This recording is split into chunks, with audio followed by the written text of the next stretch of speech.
Join me and about 20 other Wise Squirrels in Franklin, Tennessee. That's just minutes from Nashville, by the way, on September 19th to the 21st this year. If you want to feel more confident, more connected, learn about new tools and techniques, this is something for us to do together in person, where you can actually meet like-minded people, including expert facilitators, by the way, who will be leading some of the curriculum as well as myself. This is going to be an incredible event, something so rewarding and something I am pumped about. You're going to be surrounded by people who get it, like-minded people, fellow Wise Squirrels, and that's going to make this event that much more impactful for you. So, to keep this event intimate, I'm capping it at 20 tickets. The first 10 are early bird tickets, and those will be discounted, so you'll save $205 on those first 10 tickets. After those 10 tickets are gone, though, we're going to go back up to the regular price. But don't worry, even the regular price is well worth the investment. Grab your ticket today to save, and I'll see you in September. And I promise I will not sing at the retreat, because nobody needs to hear that. See you soon.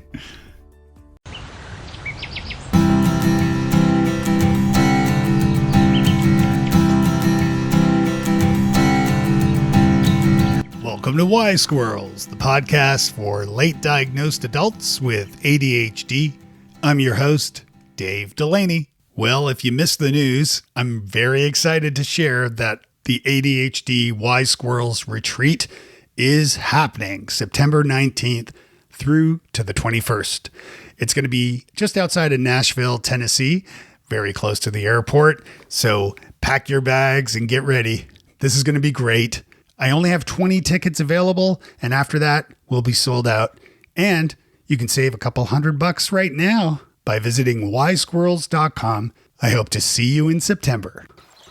I am thrilled to announce that our friends at Inflow have chosen to continue sponsoring Wise Squirrels for another 6 episodes. That's 3 months more of Inflow helping to support this podcast, and we couldn't be doing this show without them. So I do want to give a special shout out to our awesome sponsors, Inflow. Inflow brings you tools that actually work for ADHD brains. You can start with a free quiz and then get evidence-based strategies to support your day-to-day life. Their app is awesome, highly recommended, and you can discover your unique ADHD profile with the free quiz from Inflow at wisesquirrels.com/inflow. Head over there now, sign up, give it a try, and check out the app and let me know what you think. I think you're going to love it. And we thank Inflow for their sponsorship of Wise Squirrels. Today, I'm speaking with someone who's making a massive impact in the lives of people with ADHD and executive function challenges. Sarah Kesty is the host of the Executive Function podcast and the founder of Brain Tools School. And she's awesome. She's a passionate educator, a speaker, and an advocate who helps people with different brains unlock their strengths, develop real-world strategies, and most importantly, learn to love themselves along the way. Whether you're late diagnosed, perhaps you're raising a neurodivergent kid, or just trying to function in a fast-paced world that wasn't quite built for our brain, and I say our because I know it wasn't designed for mine, you're going to take a lot away from this conversation with Sarah. So let's get on with the show. I am Sarah Kesty. I host the Executive Function podcast, and I founded Brain Tools School. And I love what I do. I help people with different brains figure out life hacks and how to love on themselves and excel with these amazing brain gifts/challenges. And where are you logging in from today? San Diego. I love San Diego. I was there last year for a speaking engagement and loved it. I did this hike that was I actually did some videos in Wise Squirrels from this hike where I saw it. Yeah. Okay. Yeah. I forget the name of that. Torrey Pines. You were in Torrey Pines. Yep. Nailed it. Yeah. Because I remember being like, Dang it. I wish I had known ahead of time. It would have been so cool to hang out, but next time. Yeah. Yeah. I try to do meetups like along the way. Yeah. I'm trying to do that more and more. So hopefully I get back out there soon enough. How long have you been doing the Executive Function podcast now? Oh, good question. 3 or 4 years with the podcast, but yeah, I think I always tuned into executive function, like my background's in teaching. And so when I heard what it was and how it impacted students, that's what got the whole ball rolling. And gosh, that was over 20 years ago. yeah, yeah. And what were who were you teaching back then? Were like what grades? Or I love when you said who. A lot of people say what, and I'm like, no, it's who. I started out, it's interesting because when I interviewed, the people who interviewed me said, we feel middle school with you. You just have that vibe. And I was like, what? Ew, no, that's not right for me. So I bartered to get first through third grade students in like a special ed class. Mm-hmm. And then, years down the road, maybe like 5 or 6 years, then I discovered that middle school was the best kept secret in education. And they're the juiciest, most terrible students ever that you just can't help but love. And darn it, they were right. Yeah. And do you have kids of your own? No, not yet. Okay. Well, that's great. Yeah. It's interesting. My wife's a school teacher too. So she's a librarian now, but she works at a, elementary middle school. So she's definitely busy to say the least. Yes, indeed. Yeah, there's no shortage of that. And so what exactly drove you to, well, let's actually, first of all, talk for those who may not be that familiar with even the term executive function or executive functioning skills. The definition's still loosey-goosey a little bit, at least, from a DSM kind of approach. But talk a little bit about executive function. Like what is it? And let's start there. What is executive function? Yeah, I know. Because either people hit you with examples or they hit you with the analogy of like, it's like the air traffic controller in your brain. And you're like, okay, that gives me a hint to like, yes, it's important and multifaceted, but like, what is it? So executive function just broadly is the set of skills that we use to manage ourselves in the moment and get us towards our goals. Mm-hmm. And then if we've kind of fanned that out a bit, I think of it in a couple branches, like branches of a tree, where it's like future skills, like planning, organizing, preparing, that kind of thing, attention and self-regulation. So managing when I feel disconnected, how do I kind of reconnect with things, or how do I plan for boring moments? And then learning and memory. So how do I manage the information that comes into me? And so that kind of the big branches of the tree then give you a sense of, okay, I can have little shoots of branches that could describe the skills. So that's how I've encapsulated it. Mm-hmm. And if you just wanted to make a shortcut, it's adulting, it's studenting, Right. Yeah, that's true. Actually, that's a good point. Yeah, it is. It really is adulting. And most of that, and I'm not a doctor, nor do I play one on the internet, as I always say, but my understanding is it's primarily in the prefrontal cortex, right? Which is absolutely. Like it's right in the front. Yeah. Mm-hmm. Which is interesting because it's the last thing to come on board as we develop. So through in our preschool years, it's under really heavy duty construction. And then we kind of level out in childhood, and then adolescence is when it really kicks into gear. Yeah. And that's like research is showing now through like almost 30. So our brains and that prefrontal cortex behind our foreheads is really developing for a long, long time. The last I heard, it was, I think 24. My understanding as well, and I've heard this from several people, that with ADHD, your brain is developmentally delayed, or your prefrontal cortex at least is, so that ADHDers tend to be roughly 3 years delayed in its growth, whether it's physical or the inner workings. I don't really know, but that's my understanding at least as well. So you've got that, I think you catch up, but you have like a sort of 3 year delay in in that functionality of the prefrontal cortex, which explains also part of the reason why ADHDers, wise squirrels, as they like to call us, tend to struggle with executive function, different facets of executive function. So absolutely. Yeah. And it's something that's interesting, because what I appreciate about the picture of that 3-year delay is it kind of gives a description and a little bit of like kind of a relief to say, okay, my kid showed up in this 14-year-old body with like intact intelligence. Like executive function and intelligence are entirely separate beings. Right. So I have got my 14-year-old human body that might have like the intelligence of a 16-year-old and possibly the executive function, the organizing, the planning, the time management of an 11-year-old, which puts you back in 6th grade. Yeah. So you're looking at a high school freshman with possibly 6th grade, studenting skills, for lack of a better word, executive function. Yeah.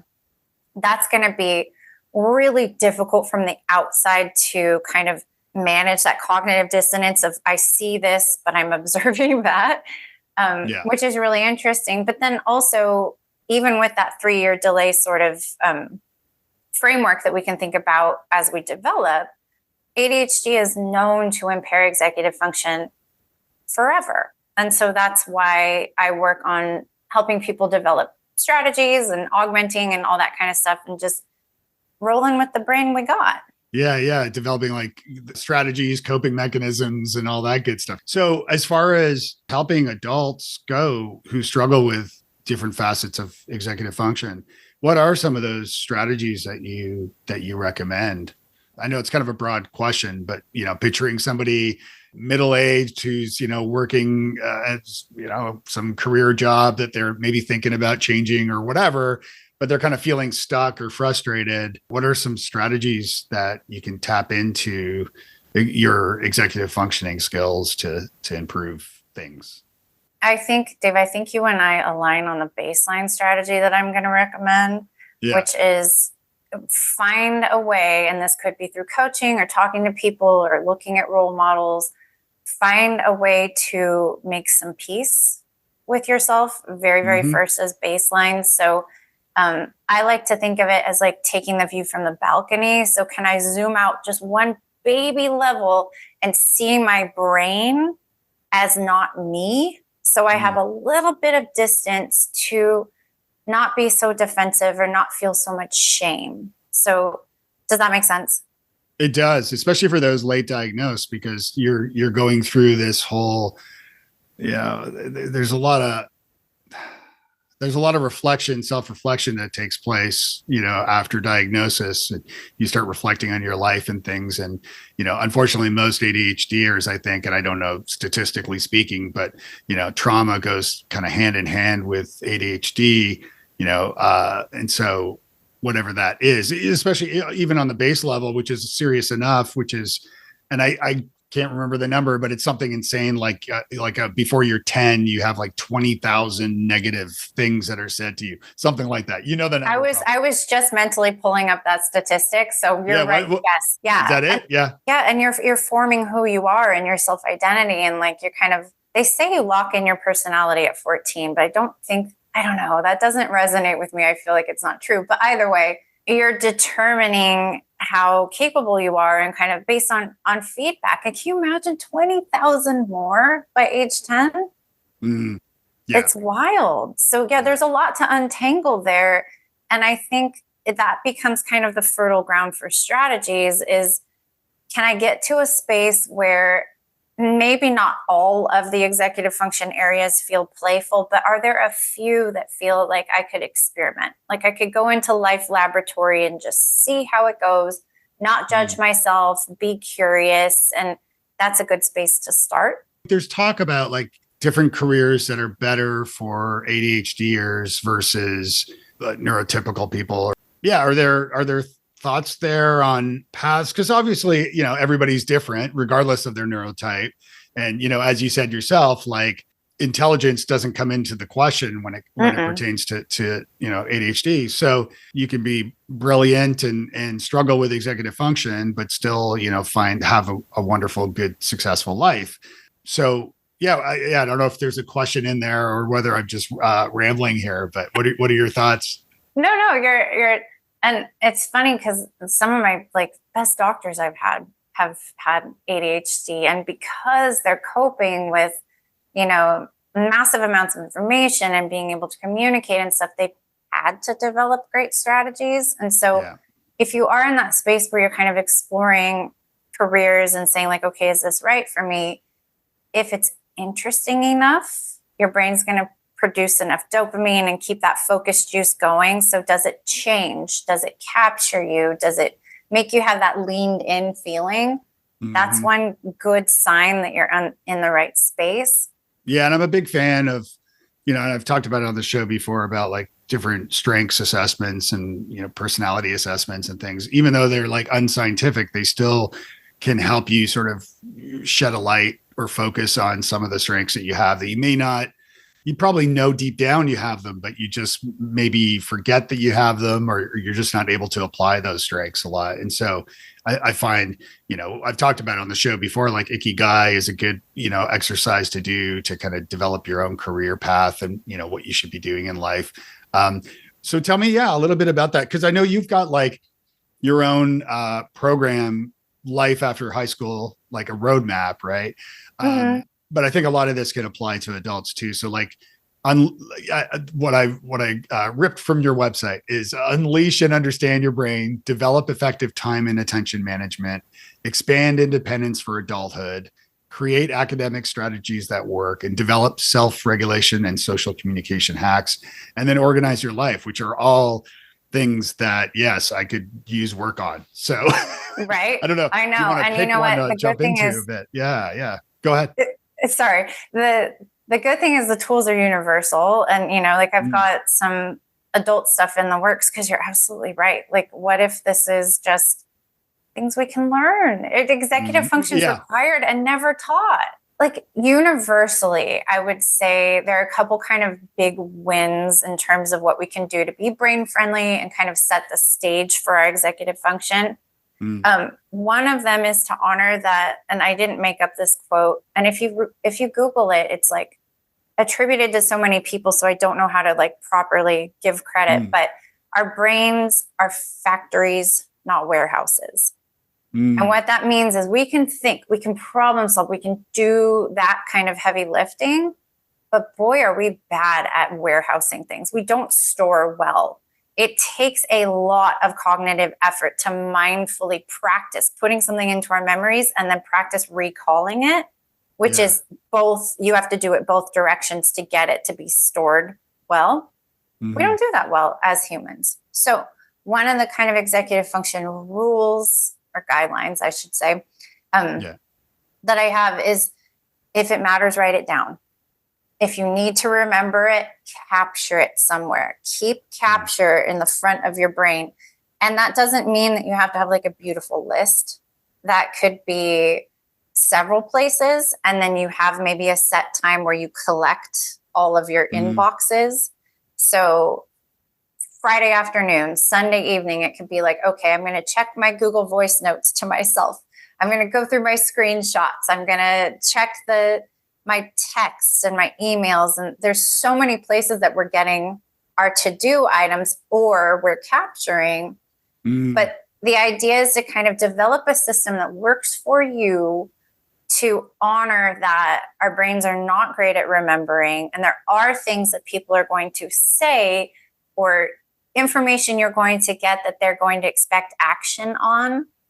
And if we haven't captured it, sometimes we fail to follow through, which then leads to spirals of shame or maybe even getting in trouble at work. And so just having a system to capture your stuff can be a huge game changer. Are there systems that you recommend? And I know it's different things for different people. And I also know this curse of novelty for Wise Squirrels when, we finally find the thing that works perfectly and then the novelty runs out and we're now we're looking for something else. Hey, this is Dr. George Sachs, co-founder of Inflow, a proud sponsor of Wise Squirrels. If you have ADHD, you know how tough it can be to stay on top of, well, mostly everything. That's why we created Inflow, an app designed by expert clinicians and people with ADHD to help you understand your brain, build habits that actually stick, and feel less alone in the process. Get the support you need with Inflow. Head to wisesquirrels.com/inflow to check it out. So I know that there is this curse, but as far as, because I'm guilty of this, I've got like legal pads of notes. I've got journals of notes. I've got notes app notes. I've got Google Doc notes. I've got email, CRM notes. And I open a million text documents on my computer every day. Like I open a blank one and start writing notes and then forget about them. Now, thank God, like there's, on a Mac, or at least there's Spotlight so I can search and find those notes later. But I am guilty of that, of forgetting to go back. Like I'm diligent about taking the notes, but then going back and finding those notes later is challenging for me. And then what to do with those notes at that point. So any strategies or tips there?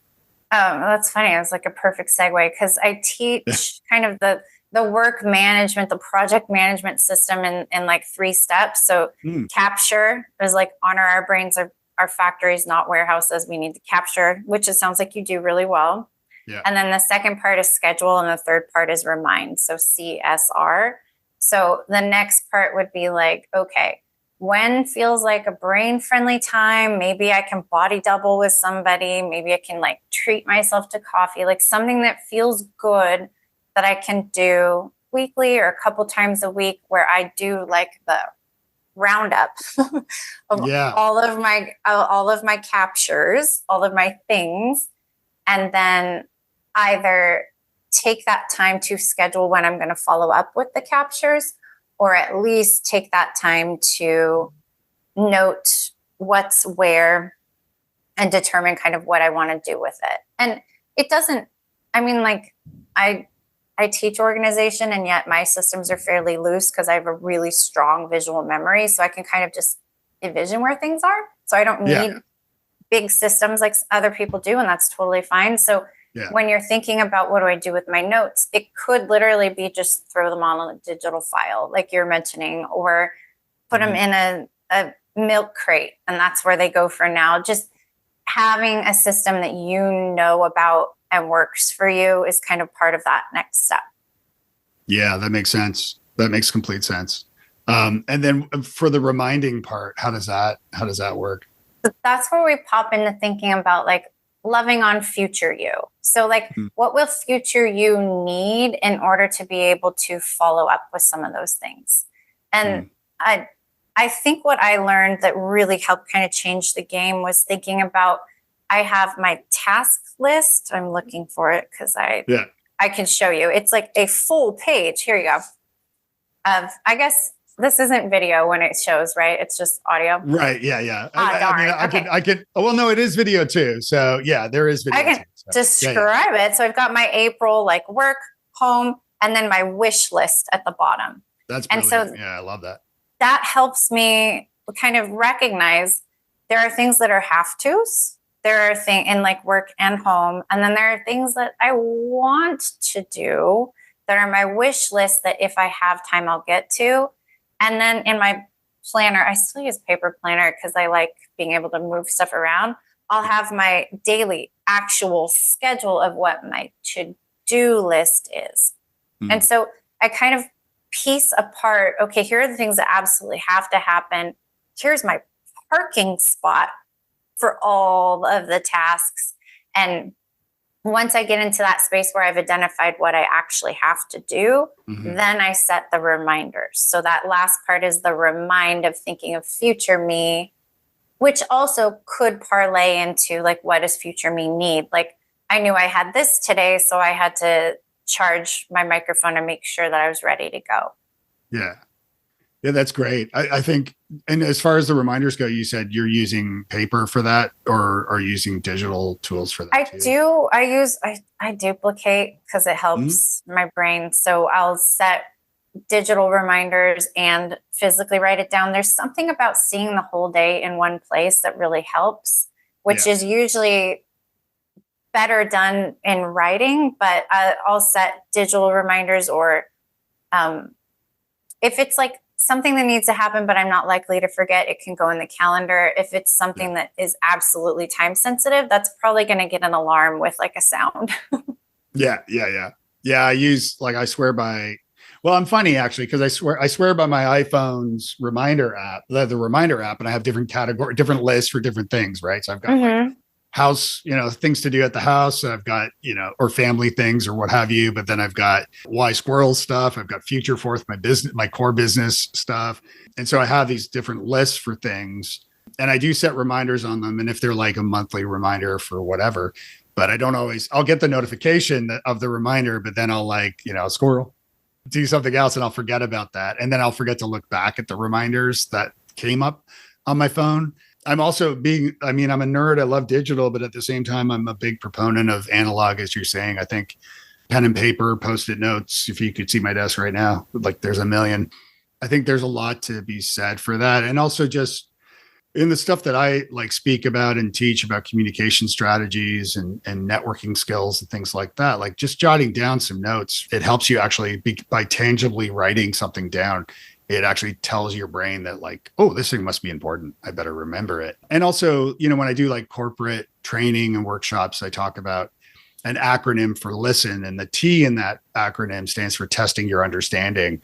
And so when you're dealing with other people, and you alluded to this earlier, it's about testing your understanding. So using terms like, so what you're saying is, or is that what you're saying? So that if we're talking and you've got a project and I'm helping you with it and you're leading the project. And so Sarah says, Dave, make sure you've got this thing done by Monday at 12 p.m. I'll say, so what you're saying is you need this specific thing done by 12 p.m. Monday morning. Is that what you're saying?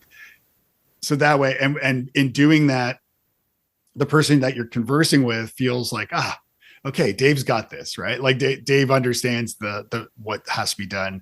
From you repeating it out loud, it also makes your brain perk up and remember it too. So just verbally saying it out loud helps. And then like writing it down too, like right away, like all. Absolutely.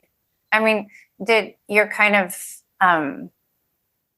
you're making me think of, there's, the blah, blah, blah, Sarah Kesty, get your words.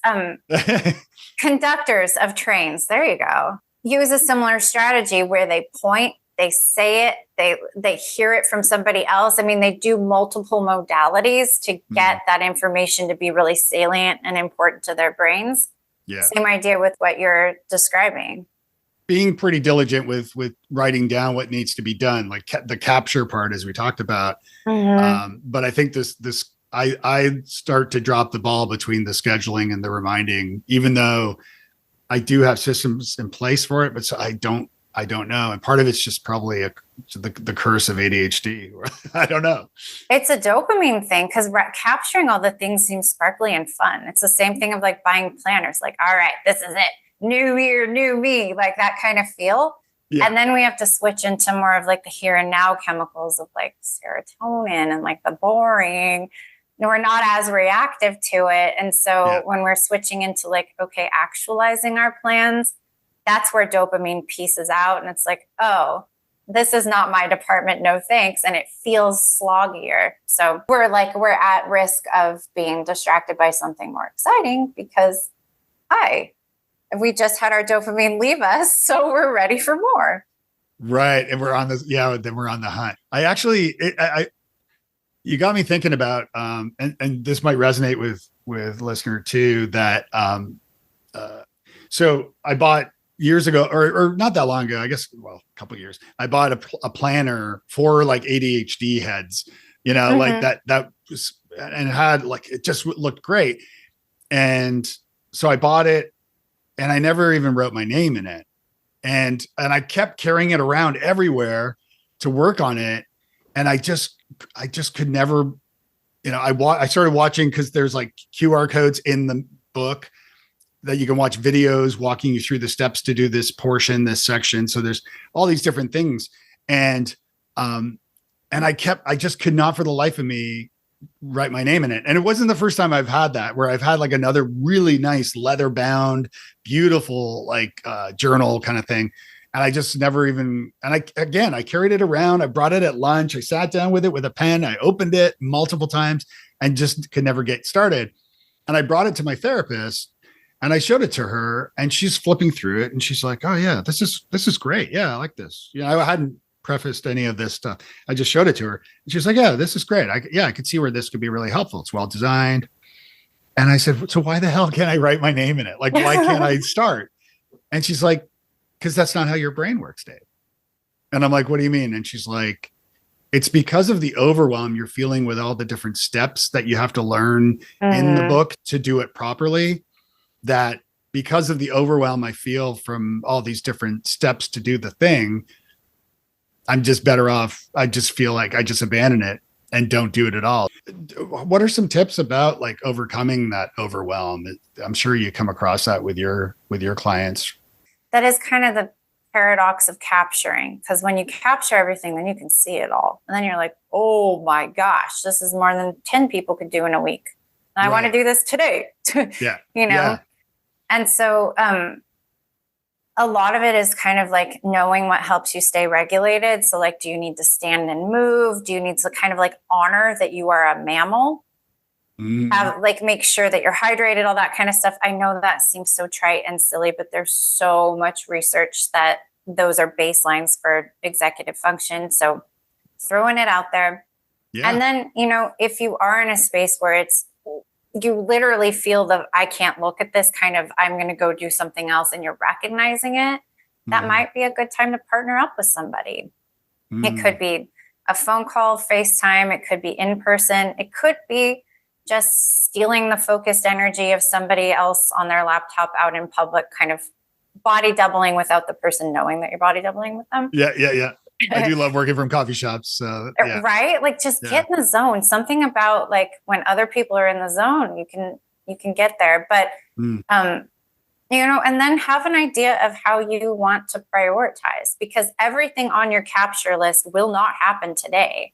So what can you tease out that's maybe 2 or 3 things that go on your to-do list, and then you can schedule them, and that feels much more manageable. So ideas for prioritizing could be, what's going to cost me money? What's making me feel sick because it's so stressful and I just want to get it done? Or if you don't have a lot of energy and you need like kind of a bridge into feeling like you're productive, what's something quick and easy that like I'm estimating is a 5-10 minute thing, and maybe that's where you start. So there's not a right or wrong way to prioritize, but the idea is you pick your lens and then look back through your list and say, okay, what's sticking out to me based on those criteria? Like, is it super stressful? Does it seem really easy? Will it lose me money? Or like, is it impacting relationships? You know, you can kind of pick what seems like the resonating big thing that you want to address. You mentioned earlier about sort of planning for your future self, right? Which I'm pretty guilty of not doing well. Like weeks just fly by for me. God only knows by the time I'm like 80 or 90, it's going to be that on steroids, right? And that's a given anyway, but it'd probably be even faster for me. So, and obviously time blindness is one of the fun things that we Wise Squirrels have to deal with. Are there specific strategies for figuring out what, let's say there's 3 projects that you want for your future self, and whether it's like, you know, professional goals, whether it's personal, physical, like, you know, exercise, whatever it is. Do you think that's a good strategy to start with, like what for your future self plan, like figuring out what those big visions are in order to then drill down into the steps to accomplish each thing and then start kind of going backwards towards it? Does that make sense? I'm thinking out loud. It does make sense. Yeah. So, my friend Emily Kircher Morris kind of talks about micro goals, where it's like, here's the skill I want to develop, and here's like examples and little steps to get there. And that's kind of in the student context, but that sounds similar to what you're talking about. And yes, if that is helpful and not a new brand of overwhelm, to look at it as like, okay, me in a year, what is she so thankful that I did? And me in 5 years, what does she have because I'm taking these steps right now? And I'd caution you to be careful that if it's hard for you, or if you're taking this advice and trying to apply it to like a younger person, if that's still hard, if projecting into the future is tricky, that is a known component of ADHD, is that, it's hard to get there in the future, and especially as adolescents, that's tricky. So if you're hearing this going like, oh my gosh, I could never do that. Okay. So you're not in that space. It's totally okay. But I'm going to flip it around too, Dave, because one of my favorite things to do when I'm in overwhelm is go through the list and pick what does not matter. What did I write down in my brain dump that's actually dumb and I don't need to do it? Like, do I need to send Easter cards to every person I've ever met? Right. No. That just came off my list yesterday, actually. Yeah, that's great. Yeah, that's true. Actually, that's a great point. I think. What's his face? Famous investor. I've read What's His Face. The most famous guy. Warren Buffett. Yeah, Warren Buffett. No. Thank you. Yeah. Yeah. So Warren Buffett has this thing, and I'm paraphrasing because I can't remember the specifics of it, but the general idea is that you write a list of like 20 things that you want to work on, or that you want in your life, or the 20 different careers or whatever it is, but like 20. And then the idea is to then abandon the last 15 completely. Like, just forget they're even on the list. Just throw them in the garbage and just focus on the top 3 to 5. And his idea with this is that if you're just like spitballing, writing a list of 20 on paper, it's really the first things that come to your mind that are the things that you're most passionate about, that you're most excited about. I want to become an actor, like a stand-up comedian that's famous with my own Netflix special. That could be at near the top of my list.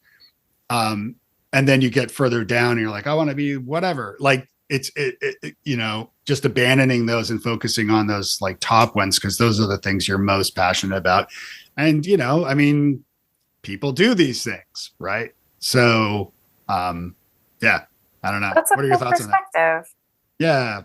I like that, the idea of just doing that. And then, it's interesting with ADHD, and this is something I've talked a lot about it, and in my own therapy, I've learned too, which is like the line is that like, if you think too much of the past, that can lead to depression.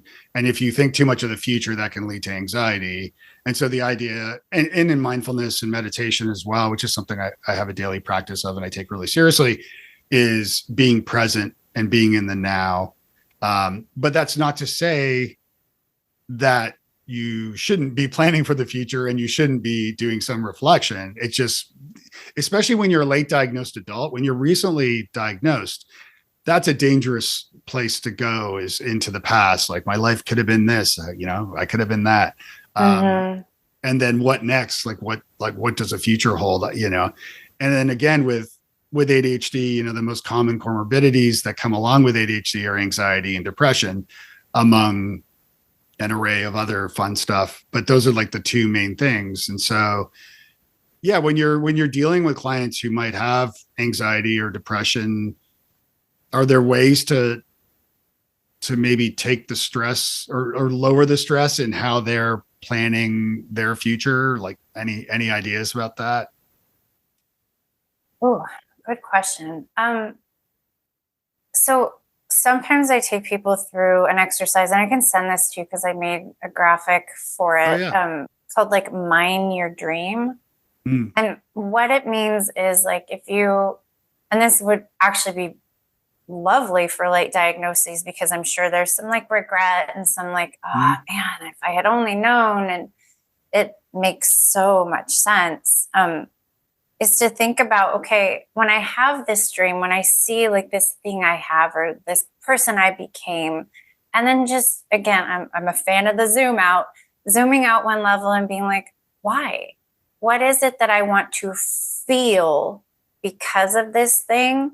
And oftentimes when you uncover, here's what I want to feel, here's what I want to experience, when that becomes clear, oh my gosh, then it's a whole menu of other ways you can get there. And then it's not as regretful because it's like, okay, I want to become an actor, like your example, or like a stand-up comedian. Well, I want to bring joy to people. I want to travel. I want to, the things that come with that. I want to be well known. Okay. Well, what other paths do I have for that? Like, what other options are there? And then that kind of reinvigorates and gets us out of that, like, oh man, I didn't go to LA and become an actor. Instead, it's like, okay, but like, what if I go visit nursing homes and bring a goat? And I mean, that is one of my dreams, which is so weird, but I would love to like visit nursing homes with a goat. I don't know why. It just seems so fun. Do you have goats? No, not yet. Have you done like goat yoga? I hear that's a lot of fun. I've done goat yoga is the reason I do yoga now, which it does tie back. We are all over the place, but it does tie back to what you were saying about mindfulness. When we can find ways to get out of our heads for a little bit, that's another thing that I've seen show great impact for myself, for you, for people I work with. And it does not have to be the typical kumbaya, force your brain to be quiet, because that is mental gymnastics that I'm not up for. It could be more like rhythmic movement, like walking. Sometimes lifting weights is meditative for me. Listening to birds and trying to identify them by sounds, like all kinds of ways to just be, like you're saying, very present, which I did want to mention too, is one of the gifts of ADHD. When I'm around people that can get so in the zone, it's like this juicy moment where time just stops. And like, what a gift brains with ADHD bring to people to help them notice and feel alive. And, it stinks that we live in a world that moralizes executive function, like you're bad if you're late. Or, I mean, you even opened our conversation apologizing that we had to reschedule a couple times. And I'm like, no big, that's life. But I'm sure you kind of carried some friction about it because we live in a society that tells us all the time. Yeah, no, that's absolutely true. Yeah, that's really good. That's great. I think, I sometimes think like if I could hyper focus on specific things that I really should be focused on, if I could find that piece, like to whether it's through like I had a guest on previously, we talked about gamification, right? And like gamifying things in order to achieve your goals. I think, it's because to your point, you get in like, neurotypical people are always looking for flow. They're trying to get into the zone, into the flow. And it's like, that's not a problem for me. The problem is that I get into the zone on something that I really shouldn't be working on right now. Right. But like, and Wise Squirrels in a sense is that thing a lot of the time because, I end up working on Wise Squirrels much more than I am on my core business. And suddenly I'm like, oh man, I need to get back to like working on Future Forth. So it's interesting, right? Like you get distracted by the things you're really getting into. So yeah. I saw a study recently that just came out that spoke about, and I don't know it was a study. I don't know the whole science behind it, but they basically found that obviously just walking alone is a great exercise and a great way to clear your mind and to all the things you're speaking on. But apparently Tai Chi is even better than walking for your executive function specifically, to work on your executive function, because I think it is a form of meditation and but you are getting exercise at the same time. So I think it's like a combination of different things that I don't know. Have you seen that study or heard about that? No, I'm excited to read it. I believe it though. I mean, anything that really requires your focus just gives your brain a chance to reset and quiet. And there's green time, like being out in nature, is also shown to help with executive function, kind of ease up some of the ADHD symptoms. Yeah, I go on hikes quite a lot. I live thankfully near like a small state park around a lake that's, some climbing, but it's great. So I'll go there. And whenever I travel, I try to find, like, like there in San Diego, like I always try to find different trails using the All Trails app to find different, I'm almost 5 years sober.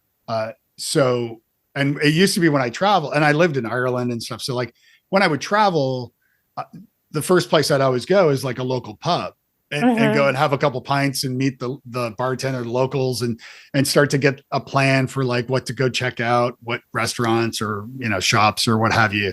And hiking has kind of replaced the pub. It's a little lonelier, but it's still like getting out and clearing my head and looking for these different cool trails and stuff. So, and yeah, I was thrilled to find that one in San Diego. Oh, that's awesome. Yeah. Sponsored by All Trails. No, just kidding.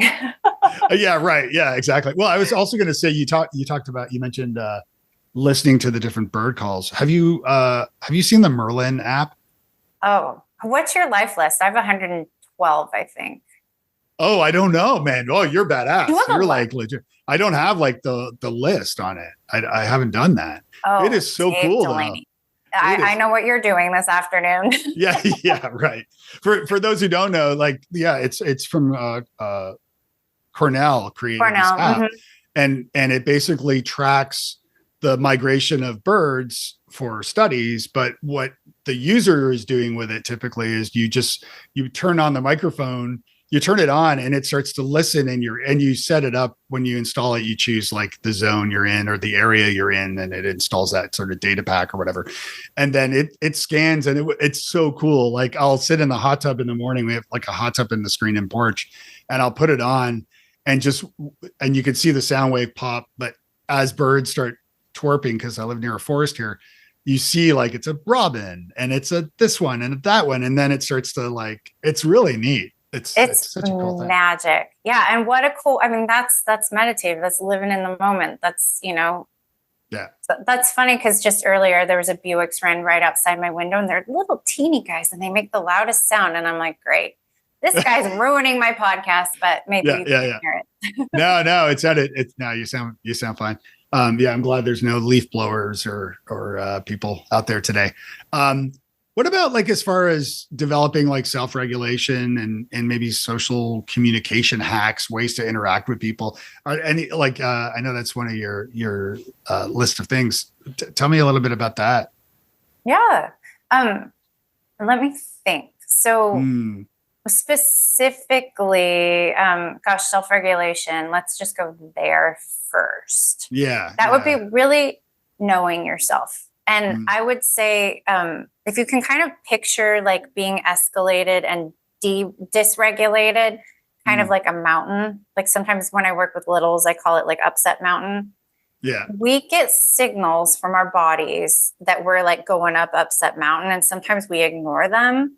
Once we're at the peak, once we've lost our, like once we're really like, rah, we go into limbic activation and we're not real good thinkers. Like our brains sense a threat that get us into fight or flight, Yeah. And logically our brains kind of shut down that interaction with our prefrontal cortex, because who needs to think about British literature when you're trying to survive, right? Yeah. But the bummer is that's also where our decision-making executive function is. So if we can kind of pay attention to those little tickles of discomfort, or like the internal kind of interoceptive feedback that we get that we're about to peak on upset mountain, then we have the chance to use the tools like breath, like taking a break, like walking away, that I think like that are known to help us de-escalate and kind of avoid that like big upset. Yeah. Because what happens, I don't know if this has happened to you, it's certainly happened to me, is when I'm freaking out, somebody tells me to breathe and I want to like probably take their eyeballs out of their head because, hello, I am breathing. What are you talking about? Of course I breathe in. Right. And that's a natural reaction because we're not thinking with our prefrontal cortex, and we're in survival mode where we don't really have good access to that kind of logical, okay, I can breathe, but we sure do while we're climbing up that kind of escalation cycle. So yes, I don't know, like, do you know your signals of what, like when you're really feeling stressed, when you're about to like hit the wall, do you know what it feels like in your body? I'm probably not aware of it at the time enough. Not to say like I blow up or anything, but I kind of just get. I think it's probably just a tension, right? Like you feel tensed up probably, and then it just instantly exhausted. Is kind of where I get, right? So it's just like, yeah, climbing that mountain in a tense way. And then for me, it's just like, forget it. Let's put on Netflix. Yep. Yeah.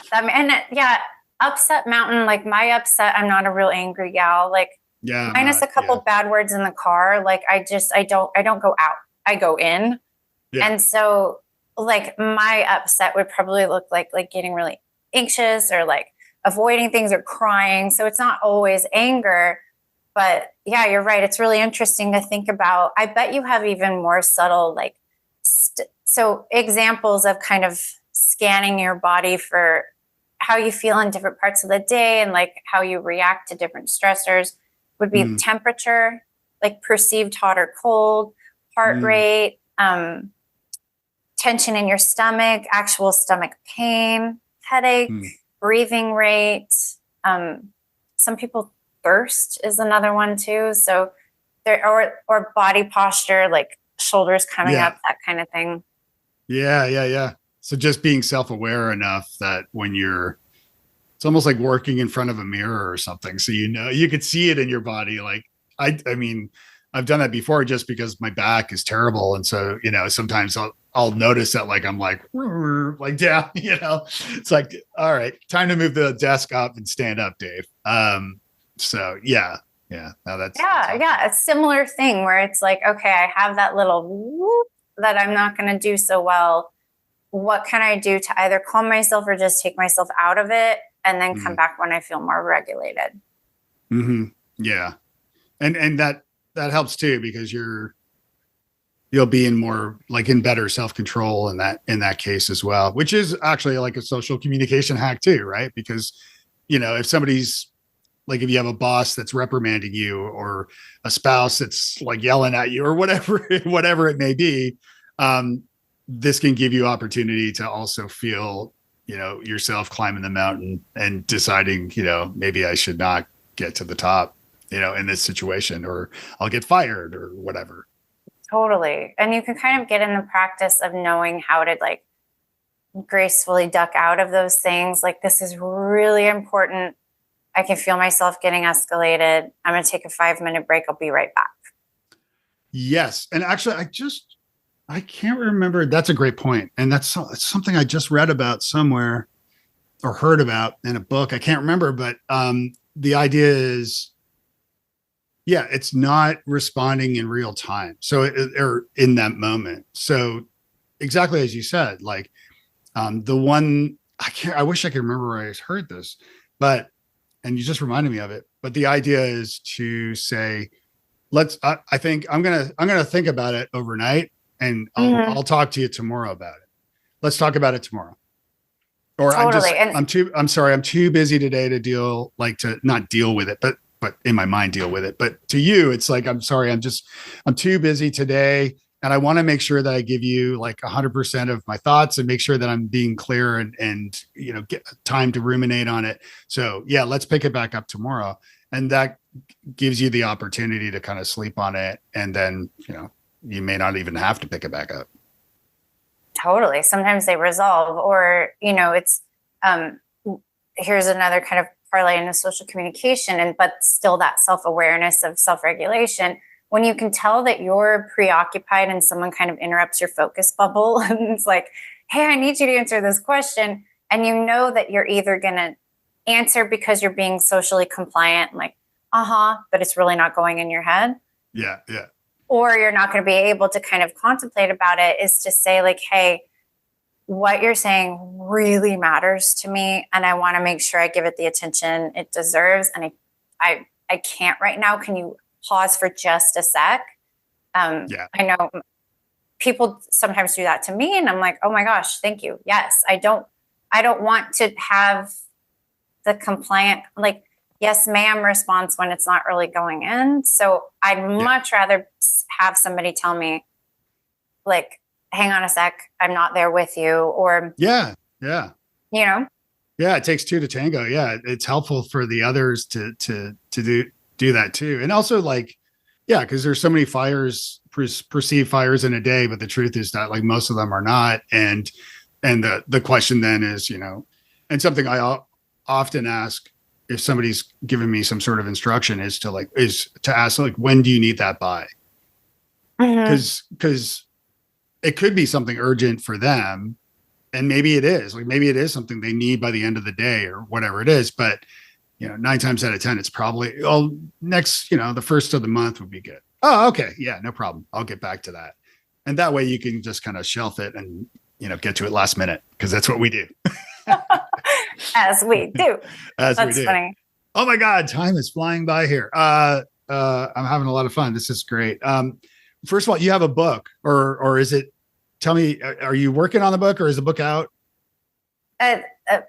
Yes, and I just finished the developmental edits, so we've got line by line edits next. Luckily, I don't have to do that detail stuff. I have a very smart team at Solution Tree, so it'll be out in August, and it's a book for teachers of secondary students to teach executive function. That's amazing. That's great. And are you working with a publisher? Are you self-publishing, or like a hybrid type of thing? Working with Solution Tree. Okay. I don't know Solution Tree. Okay. They're mostly in education. I think they're only in education, but they're good folks. They care about students. You can see it in every kind of like department email and stuff. So I feel really, really excited about it. It was a huge project, but like, man, I was in tears a couple times when I'd finished chapters, just like kind of envisioning the students that it might reach, or like the possibly reducing those 20,000 negative things. Because if people understand, and it's neurological, not behavioral, it's a whole different approach. Oh, absolutely. Yeah. Yeah. I was going to say, when I was writing my book, I was in tears before I wrote a chapter. What am I doing? Oh my God. And, writing a book is no easy feat. And like my book is about networking. So it's about like, it's called New Business Networking. And so it's about attending events or running your own events or using LinkedIn. I have chapters on social networks and podcasting and all that stuff, but it's all about relationship building and networking the right way. And my book came as a result of mine talking to strangers, which is what I'm a proponent of, unless you're my kids. Although now I guess that's not as funny because they're 18 and 19. So, they're going to have to. But my book came because I was speaking to a publisher at a conference who was exhibiting some tables, and she looked dreadfully bored at her little booth. And I just went over and introduced myself and started chatting I'd never shared this idea for a book ever. And she got it out of me right then and there. I knew some of the authors that had been published there, and I was a speaker at the conference, and we were just chatting. And she said, "What's your book?" And I said, "Oh, I don't have a book." And she's like, "What's your book, Dave?" And I'm like, "Well, I had an idea." And she's like, "What is it?" And I told her. It was the first time I'd ever said it out loud. And she's like, "I love it." And we exchanged contact information. And next thing I knew, I had a book contract and an advance and deliverable dates and it was published by Pearson. So it was like, suddenly I have this 80,000 word book to write over 6 months or whatever it was. And with undiagnosed, untreated ADHD, that did not make things any easier. So anybody who writes a book, regardless of how you publish, self-publish, whatever, hats off. It sounds like you're on the latter stages at least too, which is great. Yeah. But then you get into the whole, like, I wake myself up because I'm like, wait, I should have added this. And what about this person's voice? And, it's one of those things where I realized with executive function too, like, you will never have it all done, ever. It will never be complete unless you are literally, all of your laundry is clean and you are fully naked and you're eating food above the sink because you can't make any dishes. Right. Unless you're that kind of naked sink eater, Nothing will ever be all the way done, you know? That's a great. Like, have I done that before? Maybe. No, I'd have a robe. Possibly in your bachelor years. I don't know. Yeah. Leftover pizza and a robe. But then the robe would have to be washed eventually. Yeah, that's true. That's true. Yeah. Well, this has been awesome. I love chatting with you, Sarah. How can people get a hold of you, learn more, sign up for what you do? And do you have a waiting list for your book yet? Or I do. Yeah. I don't know if it's on the website. It's on my email footer. So that's good feedback. It goes on the list for the wish list, though. It's not going to happen right now. Yeah. People can reach me. The Executive Function Podcast is where I do all of the free help and try to help our community. And then Sarah Kesty, SarahKesty.com has lots of more resources and info about me and speaking and all that stuff. Awesome. Well, this has been a lot of fun. Thanks, Sarah. Thank you, Dave. Thanks for tuning in to Wise Squirrels. Please make sure you follow the show so you never miss an episode. If you enjoyed the show, leave a review, please, and visit wisesquirrels.com/love for bonus content, audio comments that you can leave, membership information, free coaching, sponsorship details, booking information, and much more. Drop by wisesquirrels.com/love. Check out the link in the episode description below and explore now. Thanks again for listening.